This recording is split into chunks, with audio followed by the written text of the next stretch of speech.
ఇంతకుముందు జనరేషన్స్తో పోలిస్తే ఈ జనరేషన్లో కొంచెం మంది పిల్లలు 11 సంవత్సరాలకే అవ్వడం చాలా కామన్గా చూస్తున్నాం. ఇలాంటి యంగ్ ఏజ్లో అవుతున్నప్పుడు దాన్ని ప్రికాషన్స్ ప్యూబర్టీ అంటాం. అటువంటి పిల్లల్లో కొన్ని ప్రాబ్లమ్స్ ఉంటాయి. అంటే బోన్స్ తొందరగా ఫ్యూజ్ అయ్యి హైట్ రాకపోవడము, ఆ తర్వాత కొంచెం వాళ్ళకు హైజీనిక్ ప్రాబ్లమ్స్ ఉండడము, కొంచెం ఎమోషనల్ డిస్టర్బెన్సెస్ ఉండడం, తర్వాత సెక్షువల్ అబ్యూస్కు గురి కావడం, ఇలాంటివన్నీ జరుగుతూ ఉంటుంది.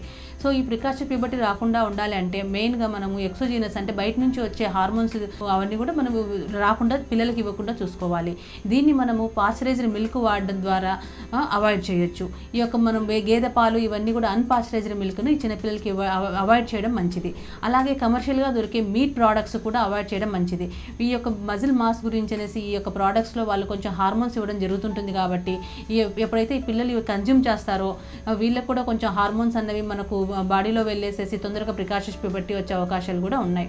ఇంకా అదే పనిగా మనం చూస్తే ఒక్కొక్కసారి పిల్లలు 14 సంవత్సరాల తర్వాత కూడా మెచ్యూర్ కాకపోవడం జరుగుతుంటుంది. అంటే ఈ సెకండరీ సెక్షువల్ క్యారెక్టర్స్ అంటే బ్రెస్ట్ డెవలప్మెంట్ కానీ లేదా ఈ యొక్క మనకు ప్యూబిక్ ఏరియాలో ప్లస్ ఆంపిట్ ఏరియాలో హెయిర్ రాకుండా ఉండడము, ఆ తర్వాత ఈ మెన్సెస్ ఇంకా 14 సంవత్సరాలు రాకుండా ఉన్నప్పుడు ఖచ్చితంగా మమ్మల్ని సంప్రదించాల్సిన అవసరం ఉంటుంది.